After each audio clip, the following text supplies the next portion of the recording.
Hey everyone, welcome to Fast Talk, your source for the science of cycling performance. I'm your host, Chris Case. If you've listened to Fast Talk for a while, you've likely heard us mention cardiac drift or decoupling in several episodes. It's a favorite topic of Coach Connor's.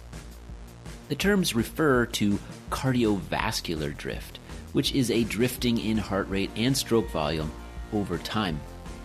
On the bike, we measure it by looking at a rise in heart rate relative to power. Many causes have been theorized, including dehydration, muscle damage, cutaneous blood flow, and mitochondrial efficiency. Well, today, we're very excited to have as our featured guest, Dr. Ed Coyle, the University of Texas exercise physiology researcher who published the definitive articles on cardiovascular drift back in the 1990s. In that research, Coyle, who is also the director of the Human Performance Laboratory at UT, and his colleagues demonstrated that even when hydration is maintained, CV drift can be experienced. This increase in heart rate reduces the time the heart has to fill with blood, and this is the main reason for a drop in stroke volume, or the amount of blood pushed out by the heart with each beat. In a practical sense, when a person becomes dehydrated during prolonged exercise, they also get hotter and experience a greater increase in heart rate and a lower cardiac output and circulation of blood. That's CV drift. The exercise becomes very hard when it should not be hard at all. Competitive cyclists interpret this to mean they are getting a, quote, better workout because it's more stressful. It certainly is more stressful, but that type of cardiovascular stress and drift is a negative stress. It does more harm than good. We'll dive into all of this and much more today on Fast Talk as we hear from Dr. Coyle and a host of other incredible guests who share their thoughts on cardiovascular drift. Now, let's make you fast. Fast Talk listeners, you may have heard about our new coaching, education, and community membership program, Fast Talk Laboratories. We're pleased to offer you a chance to become a Fast Talk Laboratories member for free. Our new listener member level is free of charge and gets you access to over 175 of our podcast episode transcripts. Our new episode transcripts are searchable, scannable, and include links to helpful resources that we mention on the air. My personal favorite, all the references. Listener members also get our weekly newsletter, which highlights new episodes and offers access to limited-time free content on our website. So come join Fast Talk Labs. Just go to fasttalklabs.com, click Become a Member, and sign up as a listener member, free of charge. Welcome everyone to another episode of Fast Talk. This is a big one. Trevor, we've talked about cardiac drift. We've called it decoupling in the past, many times in the past. Now we have Dr. Ed Coyle from the University of Texas at Austin. He is bigger than Jay-Z? I almost looked this up last night. So Dr. Coyle, so you know, the first time we had Dr. Seiler on the show, we called him the Jay-Z of exercise physiology.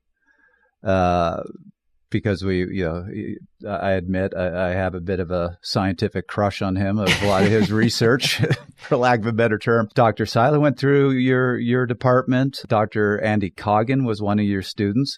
So I almost looked up last night, who is the godfather of hip hop? Because that's basically who you are in the exercise physiology world. It's a pleasure to have you on the show, Dr. Coyle. Welcome to Fast Talk. Thank you. You all are too kind. I've been around for a long time. I think things just happen. Good things happen. We talked about this right before the show. I used to teach exercise physiology, and some of your studies were just required reading. If you go through an exercise physiology program, any student in one of those programs is going to encounter studies that you've done. Well, we like to do studies that have some applicability, that both answer the physiology and explain why or why not performance or stress during exercise is altered. We try and do both the basic science and the application. And so today we're actually going to talk about one of those studies. We've talked about So I'll admit, and I'm glad you mentioned this. I tend to shorten it and just talk about cardiac drift. But really, it's cardiovascular drift, and that shortening changes the meaning. So we really shouldn't do that. We should talk about cardiovascular drift. But we've discussed that a lot in the show, including with Dr. Seiler, because he's researching the implications of cardiovascular drift on longer rides and metrics to monitor that. But you published 2 studies in 1999 and 2001 that are a couple of those almost required readings. Every study that I've read about cardiovascular drift since then, at one point or another, references your 2 studies. And they really did change a lot of the beliefs about cardiovascular drift. But before we get to that, let me just hit you with a simple question. Could you define cardiovascular drift? Sure. Cardiovascular drift can be also called cardiovascular instability, where the system is not stable, it's constantly changing. Some people don't like the word drift because drift sounds too frivolous, like it just happens for no reason. But the term is with us, cardiovascular drift. And for the most part, the main characteristic is you have a progressive elevation in heart rate when you're keeping the exercise intensity the same. So your heart rate is drifting upward. And at the same time, your stroke volume is drifting downward, stroke volume being the volume of blood the heart pumps per heartbeat. But typically, that can happen while cardiac output stays the same. That is, the amount of blood that's circulating through your body each minute is not really hampered. That, and the question becomes a chicken and egg question. Well, what's causing the reduction in stroke volume? Is it the elevation of the heart rate or the other way around? So we'll get into some discussion of that, I'm sure. And before your study, it really seemed the popular belief was this idea of cutaneous blood flow. So could you explain that a little bit? Let me take a quick step back for any of our listeners who are unfamiliar with stroke volume. As you said before, stroke volume is the amount of blood that gets pumped per beat. So if you think about it logically, in between each beat, your heart has to refill with blood. So if there's less blood flowing back to the heart, it's not going to fill as much in between beats, and so you're going to see this drop in stroke volume. Yes, so the studies of this began some in the 1940s, but mostly in the 1960s. It was originally thought that the instability was caused by pooling of blood in the skin veins, the cutaneous veins. And that, if you have blood that's kind of trapped or pooling, it doesn't flow back to the heart very well. And that's the reason that you're having this heart rate drift and this reduction in stroke volume. But, most of the studies were done with people exercising at low intensities. They were still getting warm during exercise lasting 10 minutes to 30 minutes. They were increasing their skin blood flow in that time, 10 to 30 minutes. And so they made the association that it's the increase in skin blood flow that causes blood to pool in the skin that reduces the return of blood to the heart. So that's the classic theory. We look for evidence that blood was pooling in the skin, and there really is not any in the literature of that happening. And, when people exercise,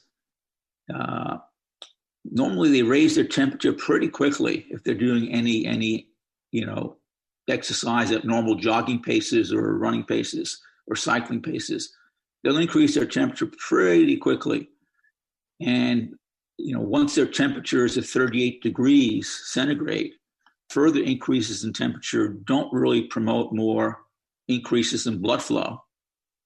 But it's those longer durations of exercise where you show the big drop in stroke volume and increase in heart rate.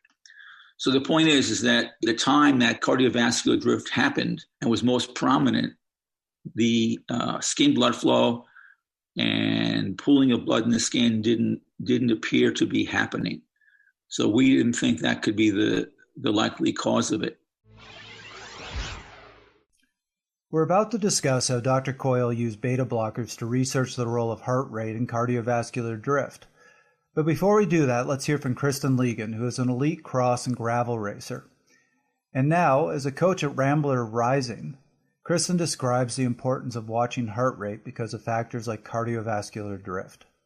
When working with athletes, and especially doing long rides, cardiac drift comes into play. When I'm talking to them about their long rides and what power zones they should be in, we also always have to mention the cardiac drift because, especially as they're getting later into that ride, they're changing that physiological system that they're actually working in. And so that's where I prefer to work with athletes on power and heart rate on all workouts, but especially on those longer rides, because you have to kind of switch halfway through, or at least just keep your eye on the cardiac drift so that you once you kind of hit that point, you need to back down the power, even though you might be dropping down a zone that you think you should be in, but your heart rate is actually the better indicator at that point. So you did a really interesting study in 1999 using beta blockers to test this. Can you tell us a little bit about that? Yes, we asked ourselves if it's not pooling of blood in the skin, what else might be lowering stroke volume? And of course, heart rate can. And as you mentioned, it's, if you increase heart rate, you're reducing the time the heart has to fill with blood. And, that by itself might be reducing stroke volume. And that's exactly what we found, that we had people exercise, for prolonged periods. They normally showed reductions in stroke volume and increases in heart rate. But when we gave them a beta blocker, and what that drug does is it lowers heart rate. So rather than having a heart rate of 160 during exercise, they had a heart rate of 140. It lowered it back down to the normal levels.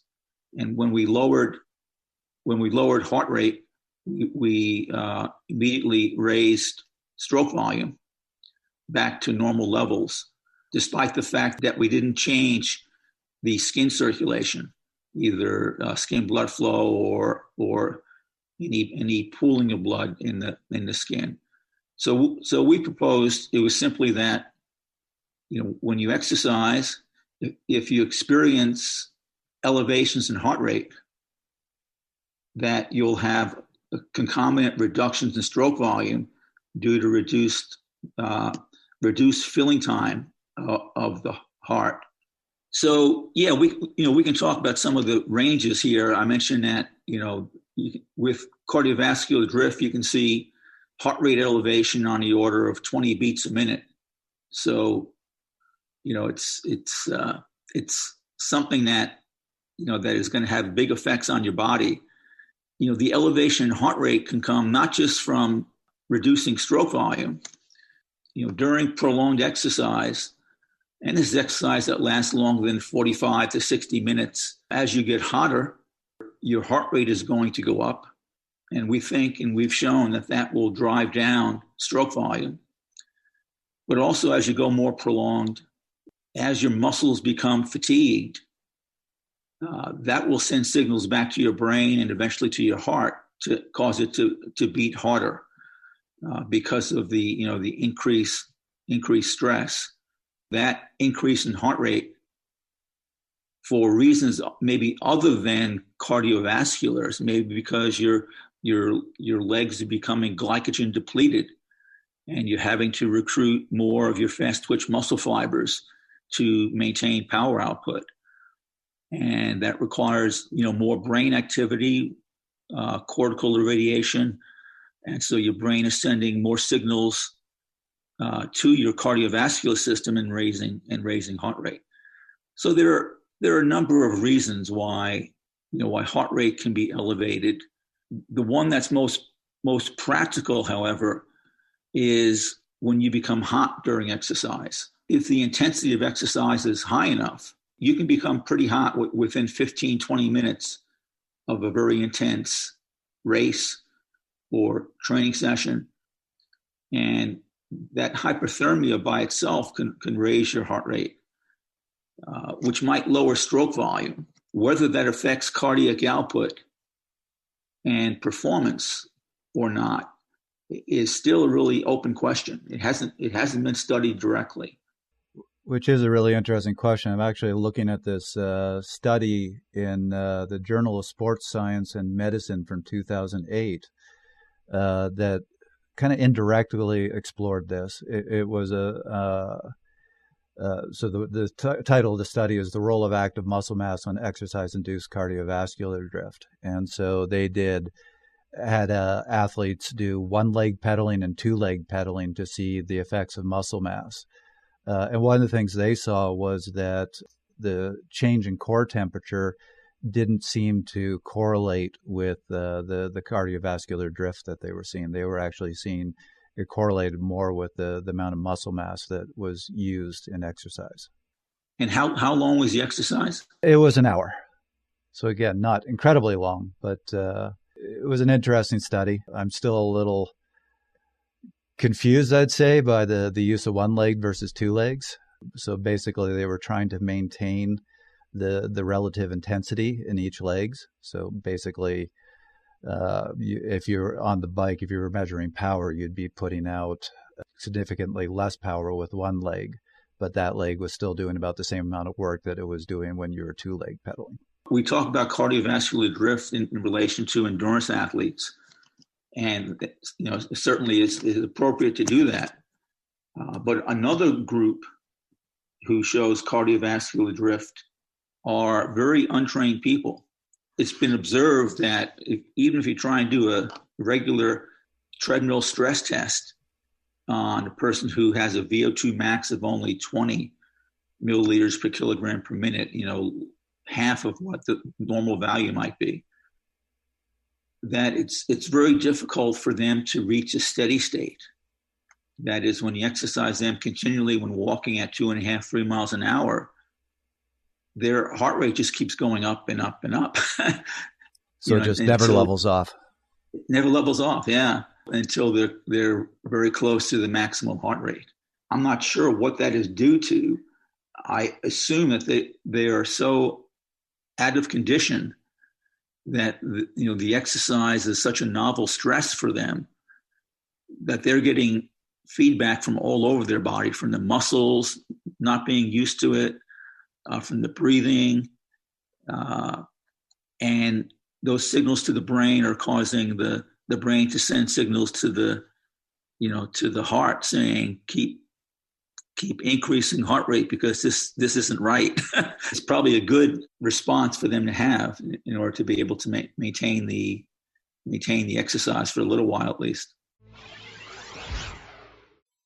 Let's hear from Jim Miller, the head of Elite Athletics at USA Cycling, who explains how he watches cardiovascular drift to monitor some aspects of fitness. When you're working with athletes, do you watch for cardiac drift? And if so, do you try to train it? Yes. I think that's the metabolic efficiency of this Endurance Plus and Zone 2. Initially, when you have athletes start doing this type of work, you always see cardiac drift. At the beginning of the season, you always see cardiac drift. As they begin to make adaptations, absorb those workouts, then you see less and less of it. And then when you get into like July, like a summer now, they should be able to do that same workout with zero cardiac drift, minus dehydration. So right. If you see dehydration, then you can put two and two together and say, oh, well, they train in Texas, of course, they're dehydrated. That's the cardiac drift, not the inefficiency of the athlete. So I'm wondering if I could throw an idea at you, and I will admit I have been losing sleep about even bringing this up because I'm pretty convinced your response is going to be a combination of, well, duh, and that's the dumbest thing I've ever heard. Such confidence, you exude it. But I'll admit I'm a bit of a science dork. I was fascinated by your study and really just couldn't get over this question of what is causing that rise in heart rate. So I part of the reason I lost sleep is because I was just digging through studies. Again, it was absolutely fascinating in your study that when you use beta blockers to prevent the rise in heart rate, Stroke volume also didn't go down, so basically it prevented this cardiovascular drift. So I kind of started with, I was interested if there were any other effects that beta blockers had on skeletal muscle tissue, and started digging into the research. Obviously, there's tons and tons of research on beta blockers and heart. It was a little harder to find for skeletal muscles, so I was finding a little bit about it. It certainly blocks use of fatty acids as a substrate. So I kind of went right back to my original exercise physiology class. I remembered in McCardle, they talked about how mitochondria can be a driver, a sympathetic driver of heart rate. So I looked up beta blockers and mitochondria, and lo and behold, found this 1993 study that I'll just the title of this study is Beta Blockers Inhibit Rat Skeletal Muscle Mitochondrial Respiration, which I found really interesting. So it basically prevents mitochondria from really ramping up. I continued to dig into the research and then found this really interesting 2007 study that looked at ultra-endurance cyclists, so these athletes doing 24-hour races. This wasn't actually a study on cardiovascular drift, though at one point they did, in brackets, just put the term oxygen drift, which I think they were trying to get at the same thing. But they used muscle biopsies on these athletes to look at the impact of this ultra-endurance event on mitochondrial efficiency. And what they found was, so the same things that you were talking about. There was the gradual rise in heart rate over time. There seemed to be an increase in oxygen consumption. And what they found was that mitochondrial efficiency declined over the course of the event. So the thought that I had is, could mitochondrial respiration be driving that rise in the heart rate? Could there be a case of, certainly when you're looking at a long endurance event like this, because the mitochondria become less efficient, you need more and more mitochondrial mass to produce the same amount of aerobic energy, and that is going to drive heart rate to increase slowly. Interesting. Okay, you didn't call me dumb. That's a good start. It's interesting that, you know, the beta blockers, the muscle has beta receptors. Yes. And when you're on a beta blocker, your legs are dead. I mean, if you try and exercise intensely to turn on glycogenolysis, you know, at intensities above 80% of VO2 max, you really feel it. I've always assumed that feeling was because you're not raising cardiac output enough, because cardiac output, you know, could be compromised at the higher exercise intensities when on a beta blocker. So since you didn't call that immediately dumb, just a couple other interesting things to throw at you is that I noticed in your study and several of the studies, they look at that short-term cardiovascular drift that you see in the first 10 to 15 minutes of exercise. And I can't help but notice that's similar to the length of time for oxygen deficit. And as I remember, oxygen deficit, so that slow rise in heart rate and oxygen consumption at the start of exercise, is due to the fact that it takes a while for the mitochondrial machinery to ramp up. So there does seem to be a bit of a correlation there as well. Yes, so definitely beta blockers are going to delay the time. It will take longer to reach a steady state equilibrium. The one other interesting thing they had in that 2007 study was their explanation for the decrease in mitochondrial efficiency was due to increase in oxidative stress. So mitochondria are particularly susceptible to damage from oxidative stress. And so we actually did an episode a while ago on ROS, or natural antioxidants, and found that one of the big differences between elite athletes and less experienced athletes or sedentary individuals is elite athletes have this amazing natural antioxidant system. As a matter of fact, they did studies on athletes. I think they were racing the Dauphiné, and found that their natural antioxidants were so powerful that you saw a net reduction in oxidative stress over the course of the race. Where when they studied, they took far less experienced cyclists, put them through a similar level of stress, and you just saw them get overwhelmed by oxidative stress. Right, yeah. It's no doubt the muscle especially responds to training in a healthy way, not only increasing mitochondria, but also increasing the reactive oxygen species enzymes to protect the cell. What's your feeling on this? Is this potentially part of the mechanism here, the mitochondrial respiration? If you're thinking that the beta blockade increases oxidative stress and it is going to raise the stress on the cell, that will result in more disturbance of homeostasis. The cell will be able to sense that there's an energy crisis if you're not able to use carbohydrate as well because of beta blockade. And that should signal greater stress to the brain and an elevation in heart rate. The elevation in heart rate is limited because of the beta blockade. It's affecting the heart, the pacemaker in the heart.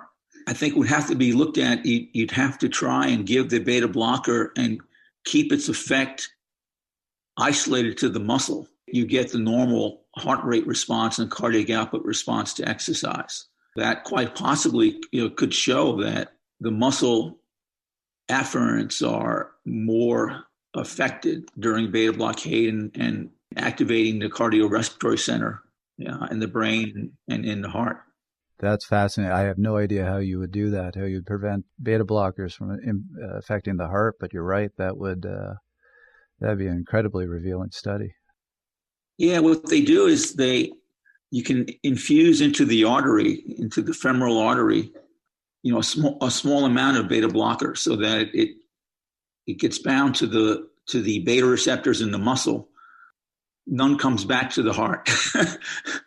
So they have to do a lot of pilot work to get dose responses so that you're not affecting heart rate during exercise, but you are blocking the muscle to some extent.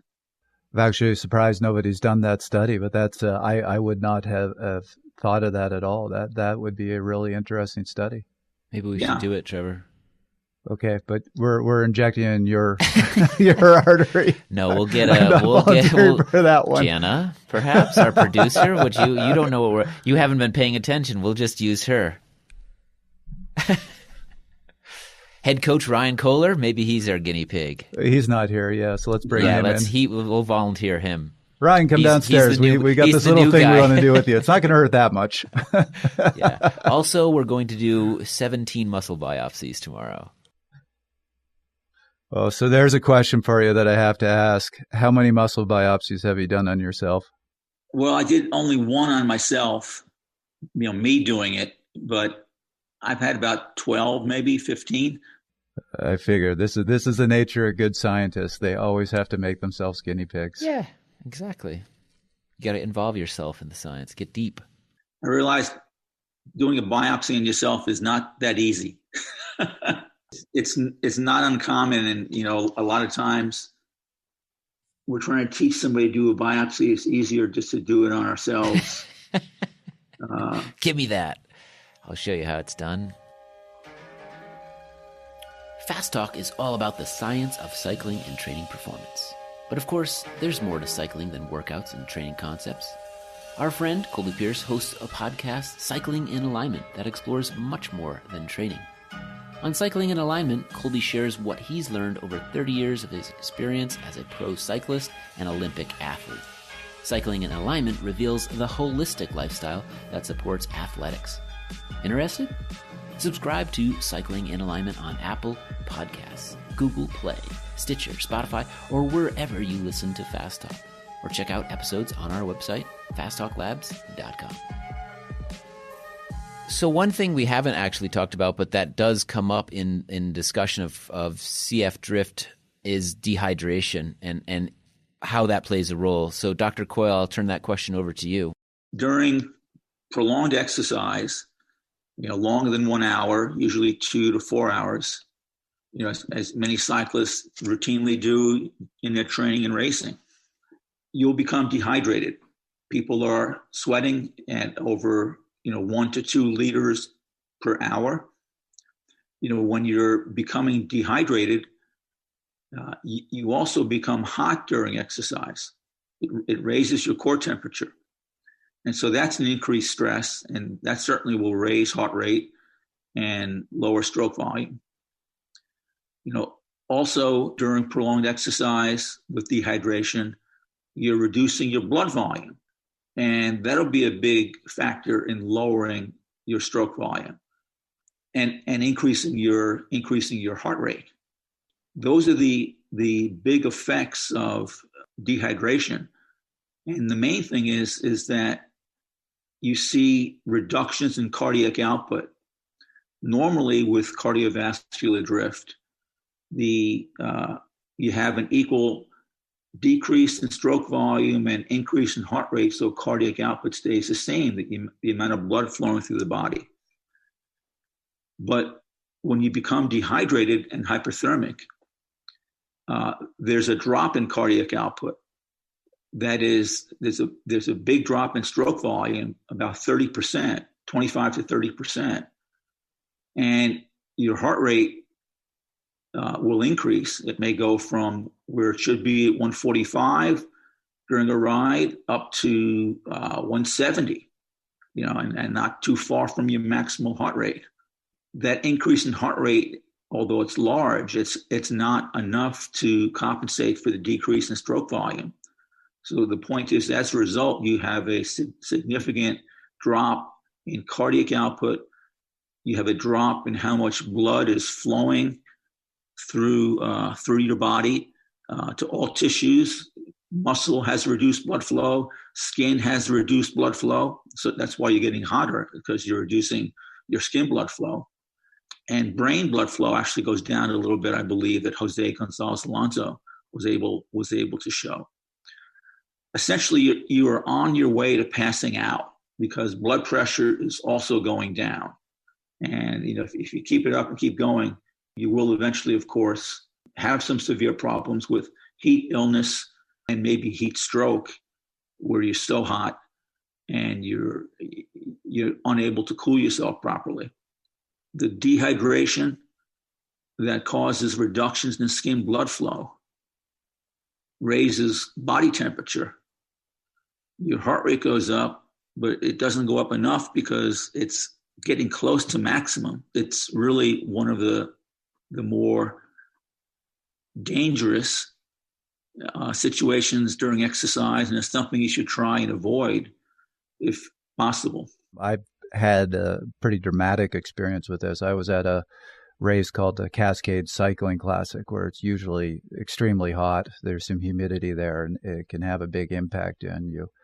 And I was in the final stage, and I remember halfway through, I was like a beat below my max heart rate, even though I wasn't going fully all out, and noticed I was having a harder and harder time holding a straight line, responding to the field, and almost caused a crash because the field went around a corner and I just couldn't get around the corner right, and just went, I have to get out of here. It's exactly what you're describing. I felt like I was starting to pass out and just had to drop out of the field to not cause a giant crash.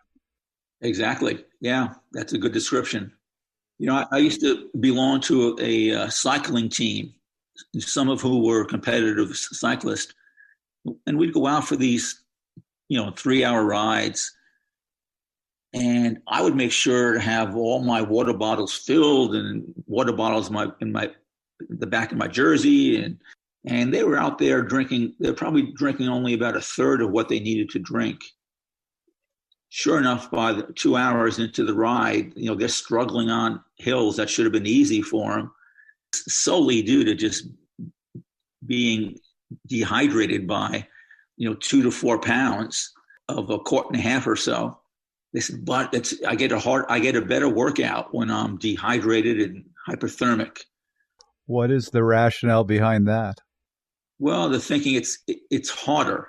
In other words, when you're riding with the group, you may not be be close to your maximal effort. But if you're dehydrated and hyperthermic, it's hard. It gets really hard.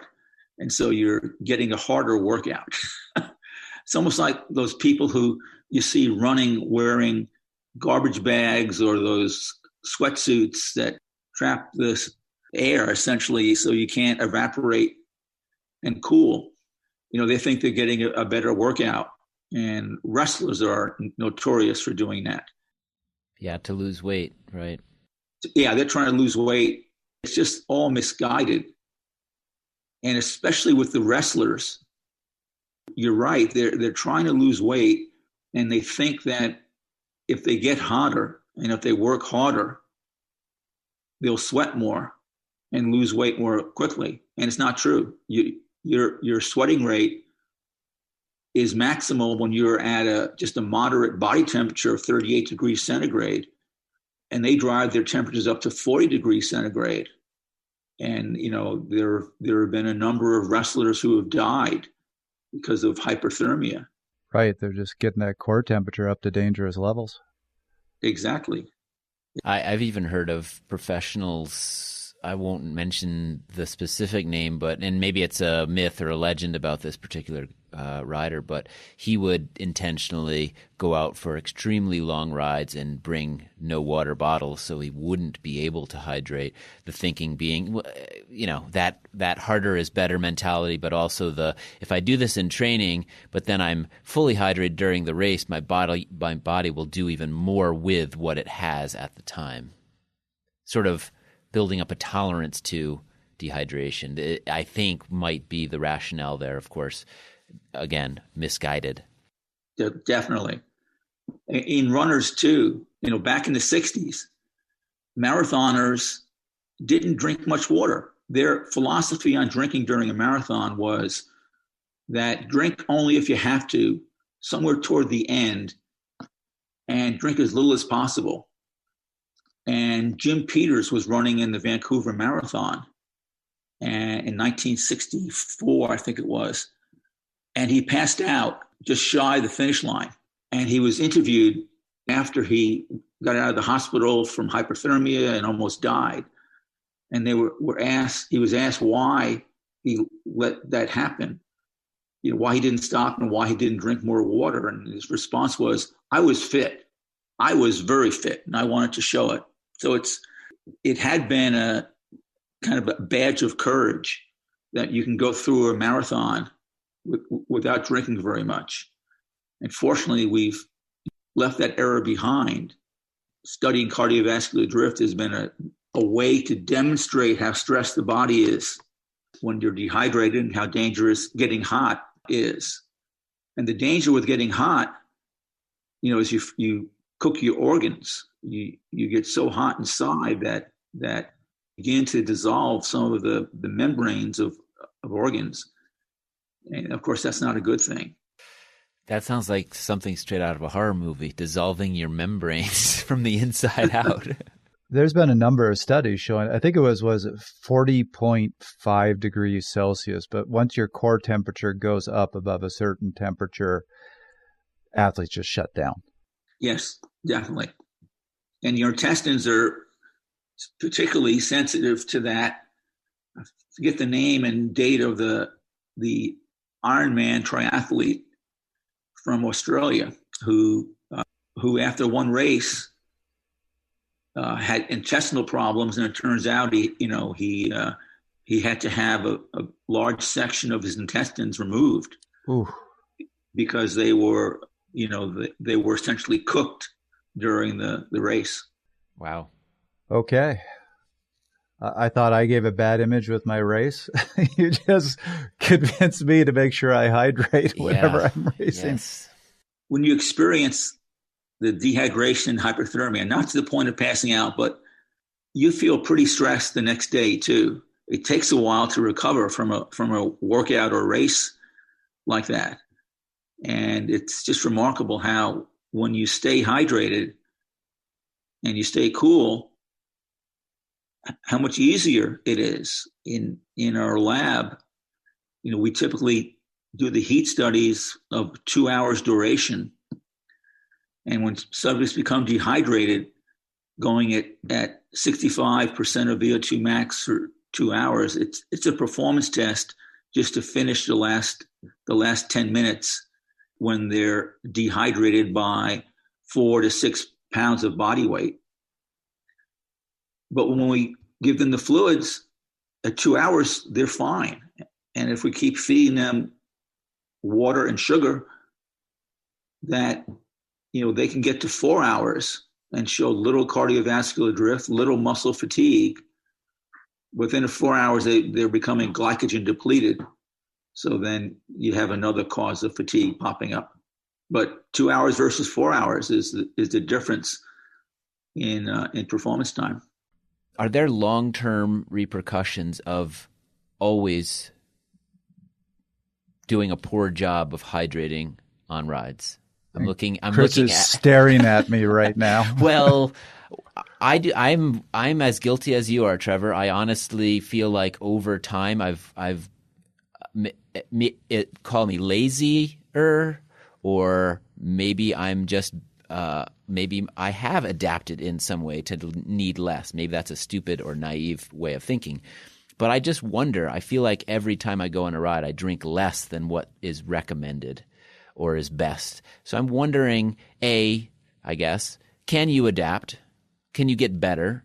And B, are there long-term repercussions, long-term impacts of being dehydrated every time you exercise? It's like runners will go out for an hour run, lose about 2 or 3 pounds of body weight, about a quart of sweat. That's how they work out. I don't know of any evidence that small amount of dehydration is harmful, comprises their adaptations. It boils down to this. When you're training and when you have your hard days of training, and only maybe 3 days a week should be your real hard days, go on and off. If you're a little dehydrated, you may not be able to do those 5 times 5-minute intervals. So you're not going to adapt as much. What I'm saying is if your training is not really well developed, intense, then it doesn't matter what you do. It doesn't matter that much that you're not drinking a quart of water. That amount of dehydration, even over 1 hour, we've shown that it'll affect performance by about 6% in cyclists. To get the most out of a really intense workout, you need to have your body in a very well-prepared state in order to reap the benefits. Properly hydrated. Right. If it's not a really hard ride, then it probably doesn't matter very much. Let's talk a little bit more about the practical side of things here. Trevor, why don't you start us off with a bit of an overview on some of the concepts? Well, first of all, let me take a step back and just say we're now going to talk about cardiovascular drift and training. And really, as cyclists, what we're referring to is if you're riding at that set wattage, you see that rise in heart rate. But we're not directly measuring cardiovascular drift. We don't have a device on your bike that can measure your stroke volume. So this is, Dr. Coyle, I'm assuming you'd agree that this is a correlate, not an actual measure of cardiovascular drift. Right. Okay. Former pro Cameron Cogburn describes a workout he used to do, aerobic threshold rides, that would help him to determine his race readiness based off of his cardiovascular drift numbers. But he also explains why, as he became a better cyclist, he started to do this workout less. When I first started riding, I used to look at cardiac drift a lot. One of my favorite base building workouts was to go out and ride 2, 3, 4 hours at that aerobic threshold and see if my cardiac drift was under 5%. When I could do a ride of a certain duration at that intensity and have a cardiac drift under 5%, I knew I was ready to race if needed over that time period. As I got more fit, however, the power I found I could do 5 to 6 hours was just under 300 watts, and I'd only have a cardiac drift of 2 or 3%, so minimal. And, at least at my old racing weight of 68 kilos or 72 and kind of that off-season base building part of the season, that's a huge amount of mechanical stress. I mean, a joule's a joule, and also digestive stress. So, I started to maybe do them 1 or 2 times a year just to cap off a base building period, but otherwise didn't really do them anymore. And in my opinion, and this is just based on anecdotes, I think the reason you don't see a lot of very fit pros doing these rides is because they're indeed massive efforts at their fitness level. And they might be able to handle the oxidative stress just fine, but those other stresses that don't scale with endurance fitness, I think, overwhelm the benefit of doing those types of rides all the time, like on a routine basis. Personally, I'd say in the long run, it's better to do 3 days in a row of 5-hour rides at 260 watts than one massive 6-hour ride at almost 300 watts, even if you have minimal cardiac drift in the latter. We had a conversation with Dr. Seiler, bringing up some of his research, and he's really been looking into this longer-term slow rise in heart rate that you see relative to power as potentially a benchmark of an athlete's level, of their fitness level. And going back to, that's why I brought up that mitochondrial efficiency, because if you're seeing a drop in mitochondrial efficiency over time, that's certainly an indication that you don't have as good an endurance as somebody who's able to withstand that oxidative stress. But so, Dr. Coyle, we'll throw it to you. And what is your feeling? Is this correlate, this rise in heart rate relative to power, a good metric in training, or is it just interesting, but it really doesn't show much about your fitness? The extent of the cardiovascular drift is best gained by measuring the increase in heart rate. And the increase in heart rate at a given power, if you're not becoming hyperthermic or too dehydrated, which really doesn't happen until you've been exercising longer than an hour or so.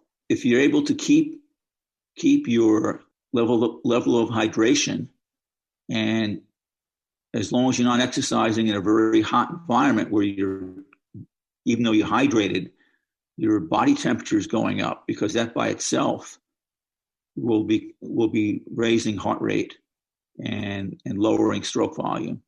There haven't been many studies, how much heart rate drift there is after that point, going 2, 3, 4 hours. We've done studies where we exercise trained cyclists for 4 hours, and we do muscle biopsies to see what their glycogen levels are. And that's why I said before, I think, although we haven't published it, I think that when your glycogen levels become pretty low and you have to start recruiting more of your fast muscle fibers, that's going to raise heart rate, just because you need more brain drive, more central drive to keep the recruitment level going. As far as using cardiovascular drift as a measure of fitness, I haven't seen any data on that. So hopefully this is just breaking new ground. Well, there's so many things that, cardiovascular drift can be caused by reductions in blood volume, increases in dehydration of the blood, increases in body temperature, fatigue of certain muscle fibers, and having to recruit more. It's not such an easy thing to study. The body's, of course, amazing in its redundancy. So you take away one thing, as either positive or a negative, and something else steps in and takes over. So maybe not entirely, but for some part of it, yeah. So it's the results are always dependent upon, who are you studying, what's their background or level of conditioning or age, when are you making your measurements. So, a lot of what may seem like small details are important for being able to not only understand the science, but for being able to apply this. We talked with Tim Cusick, coach and Training Peaks WKO product leader, about monitoring cardiovascular drift and training software. Tim feels there's a value, but talked with us about all of the nuances of monitoring it that make it a much harder metric to use than we would have thought. I do think, again, you go back to the stress-strain relationship, right? You need both. It could have actually, power and heart rate can work together. Sometimes they can't, sometimes they can. Low intensity stamina, that type of low intensity impact measurement is a place they actually can, because they tend to be, when you think about what we're creating workouts and stuff like that, they're steady state in general, let's just call it. So cardiac drift is important, and I do think it's a indicator of stamina and some aerobic fitness. I don't want to say aerobic capacity quite, but maybe. The problem is you need to filter out the noise, particularly at low intensity. So there's not a high variation. And so in WKO, we do measure cardiac drift. So we have some cardiac drift charts already. And it's pretty good because it will actually put a simple linear regression, which really is a mathematical term. It'll give you an actual number of that drift. So you could technically call that a drift score. I'm not sure I would, but you'll have a number of the slope of that, right?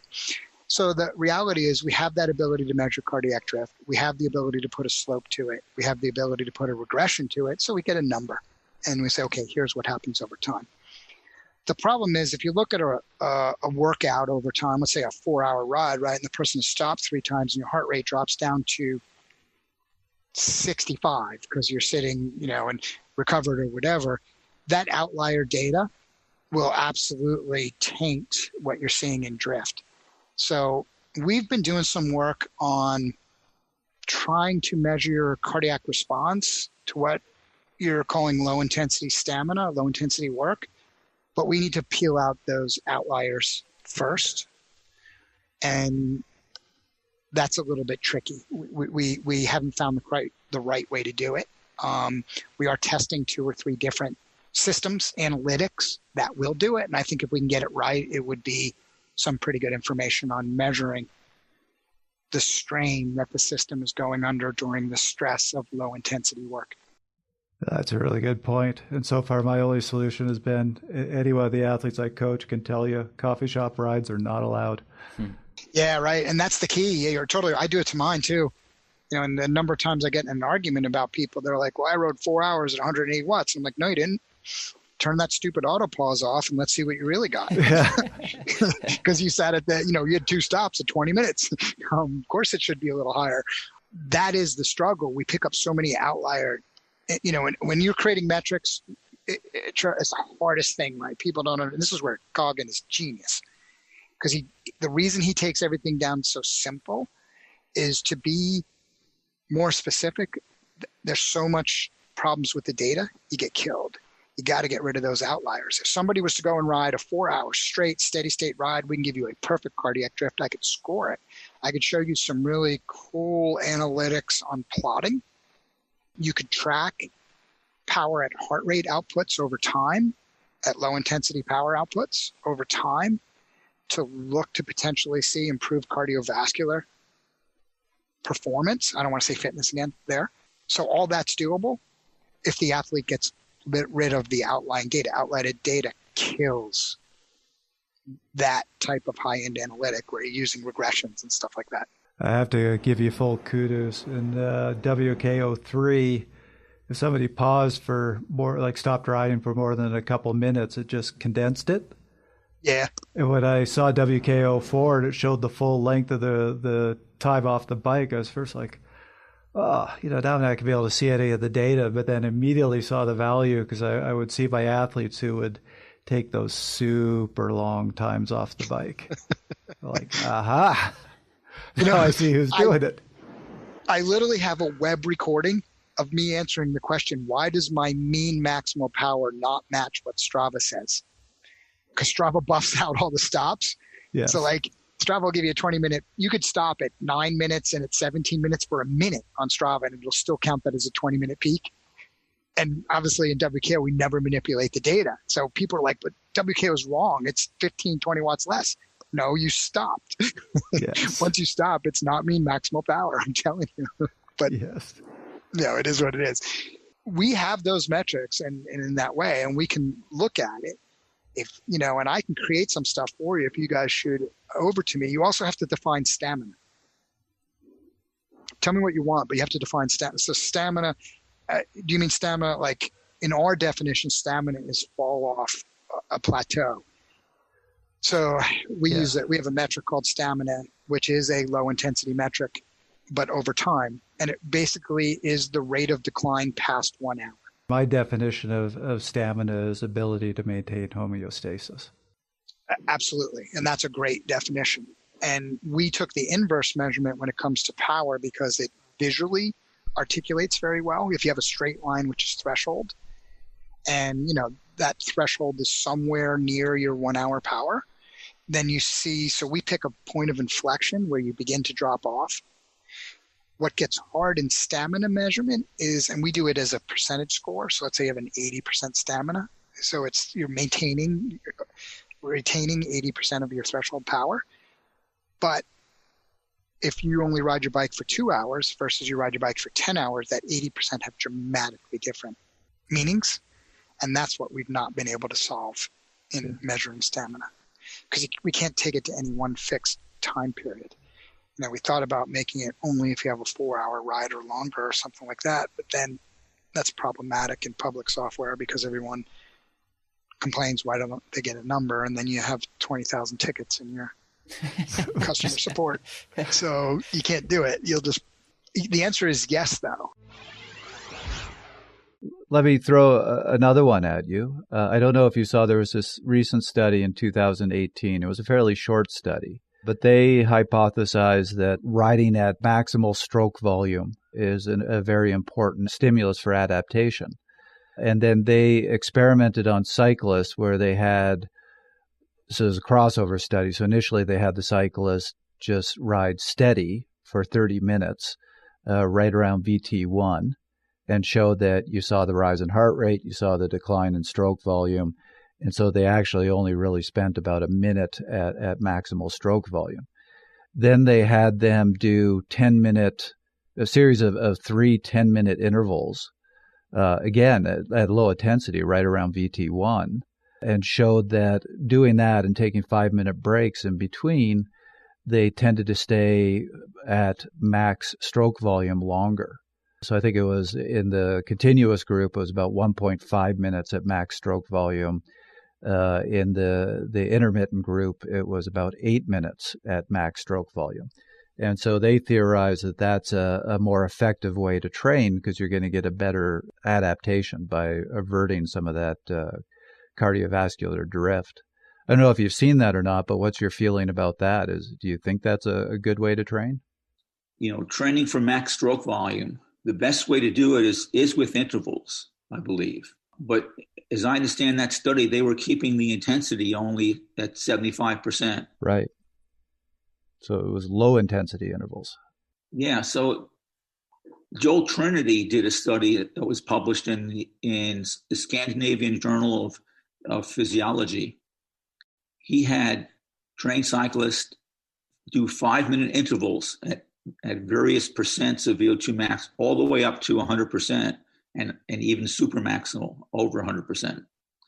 Stroke volume was pretty constant at 85 to 95% of VO2 max. I think you can maintain a very high stroke volume, even at 95% of VO2 max for trained athletes. And there have been some reports that when you go to at that level and at 100% of VO2 max, that stroke volume is even higher at those maximal intensities.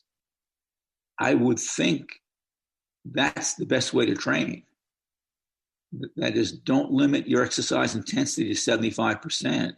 Train more specifically at intensities that elicit VO2 max. There are several studies that have shown that the largest increases in VO2 max in average people, at least, can be gained if they do intervals at 95 to 100% of VO2 max. They can show amazing 45% increases in VO2 max from a Hickson study in 1987, I think. Fascinating. So if I'm hearing you correctly, what you're saying is that the study that I just mentioned, the issue is there isn't that much demand from the muscles for oxygen, so the body can afford to let stroke volume drop a bit. When you're up at VO2 max, where your muscles trying to get every bit of oxygen they can get, the body's basically going to say, yep, maximize stroke volume. If you want to spend a lot of time at maximal stroke volume, do hard intervals. Yes. And it's in line with the specificity of training. That if you want to raise your VO2 max, the best training to do that is to do repeat intervals at close to VO2 max. So the most common type of aerobic intervals for competitive runners, and probably Andy Coggan, because Andy Coggan did these in my lab for 2 or 3 times a week for years, would be exercise for 5 minutes at VO2 max, the minimal workload that elicits VO2 max, and you can check it because you'll be getting very close to your maximal heart rate after 5 minutes. Rest 3 or 4 minutes in between and do that 5 times. 5 times 5 minutes is 25 minutes of exercise you have at VO2 max. That's really very effective for raising VO2 max and training your muscles too. We recently had a discussion with another guest about just how painful doing 5 by 5 minutes at VO2 max is. But yes, that's a remarkably effective interval. Yeah, it helps if you can have a group doing it. We used to do it in the lab. We have a bunch of ergometers, so we'd put them in a circle. And there's accountability. It's a team there doing it. And certainly you can do this on the road, especially, when you have a certain hill climb, a few people doing it. So, they are tough. And it is something that I know that, I hesitate to do on my own. Or if I had to do them on my own, I would try not to make deals with myself and say, oh, just do 3 today, not 5, Oh, let's make yourself do all 5. For some reason, this is reminding me, we had this Australian coach, a coach who worked with the Australian national team on the show a few years ago. And he was telling us about a study they did that they never published, where they simulated the Tour de France on trainers. So it was a 3-week study, having these athletes come in and spend 4 to 6 hours per day on the trainers. And his comment was, you should have heard the words they were using to describe me by that 3rd week. So I'm picturing the same thing of these people in a group doing these VO2 max intervals. And by the 5th interval, what they're saying to you and Dr. Coggin about making them do this. Yeah, I think Coggin did them all by himself. He was before we even got a group together. He's tough, really tough. I did not know that. That is impressive. He was doing that kind of training. Of course, he wasn't training outside very much, so he didn't have much of a tan. And he showed up at the starting line of the state championships, white. No farmer's tan or cyclist tan for him. People just didn't know who he was. And he broke away and won the race, the road race. Oh, wow. Wow, that's impressive. I did not know this about him. Oh, he was one of the top 2 or 3 in the nation for masters. Is that what got him into researching cycling? I think so. Yeah, as a junior, he focused on the science of cycling. So, I have to ask, what got you into studying exercise physiology? I was a runner in high school and college, and a little bit club after that. Became interested also in the science of running, and also went to study with Dave Costel, who is the guru for the father of running exercise physiology and human exercise physiology. I picked up biking after learning some things from Coggin for the most part. So he convinced you to get on the bike. Yeah, and a bum knee too. Norwegian national team coach Sondre Skarli knows to reevaluate and possibly adjust intensity when he starts to see cardiovascular drift in his athletes. On the athletes I coached, if we see a really big cardiac drift, then it is often that the intensity was too high. Then we have to look at the intensity to see if it was higher than normal. It can, of course, be in a warm climate. If the weather is warmer, then that could probably be the reason. It is something you should take into account and maybe do some adjustments if necessary. It's interesting to see when the cardiac drift starts, because if you can delay that part, then you're probably getting better. So the longer you can wait to get that cardiac drift, it is a good sign. So I think it's interesting to follow. As for indoor cyclists during the winter time here in Norway, I think it's a common thing, and you can use it to get to know your body and to make some good adjustments, plans for the next workouts. Well, Dr. Coyle, we always like to close out our episodes with a bit of a take-home message. We run around the table and each take our turn. We'll start with you this time. What is the most important message people should take from this episode? That, when they're exercising for 30 minutes to an hour, even if they keep the pace the same, the intensity the same, they'll show a slight increase in heart rate, maybe going from 140 up to 150, 55, and that's all normal and fine. If you're exercising for longer than that, and now you're going to be losing some body weight, becoming dehydrated, you should make more of a plan to take in fluids, water or sport drinks, and try and take them in at about the rate that you're sweating. Usually about 1 quart per hour works for most people if you're going out there for a 2-hour, 3-hour bicycle ride. And just try and minimize the amount of dehydration you have, because, that's the biggest factor in causing you to get hot.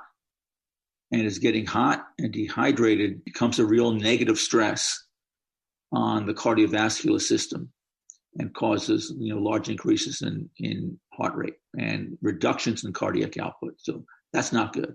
So try and avoid that situation. And don't become overhydrated. Don't drink more than you're sweating. That is, don't gain weight during a workout or an event. Because if you drink too much fluid, you can become hyponatremic. You drive down the serum sodium levels, your blood sodium, and that causes problems with the brain and things like that. So don't gain weight during the course of your triathlons, if that's what you're doing. Trevor, what do you have for a closing remark? I think one of the reasons I've always been particularly fascinated with cardiovascular drift is it's one of these things that just shows the remarkable complexity of physiology. That there, as you said earlier, Dr. Coyle, there's multiple factors that can contribute to this, that can cause this rise in heart rate that you see relative to your power if you're on a bike. This is why we've been saying on the show for a while, don't just ride at 200 watts and go, okay, now my body's responding a certain way. This is why you need multiple metrics. This is why you need power, why you need heart rate, why you also need to listen to rate of perceived exertion, because our physiology is just so much more interesting and complex than that. Yeah, I don't know if I have anything more to add. Great. Well, Dr. Coyle, it has been an absolute pleasure having you on the show. Oh, thank you. It's been fun. And I'm so glad you guys are into the physiology, and reading these things. That's commendable for you. We really appreciate that. Thank you. That was another episode of Fast Talk. Subscribe to Fast Talk wherever you prefer to find your favorite podcasts, and be sure to leave us a rating and a review. The thoughts and opinions expressed on Fast Talk are those of the individual.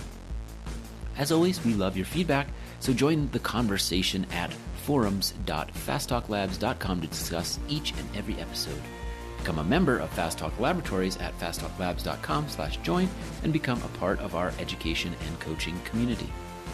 For Kristen Legan, Cameron Cogburn, Sondra Scarley, Jim Miller, Tim Husick, and Trevor Connor, I'm Chris Case.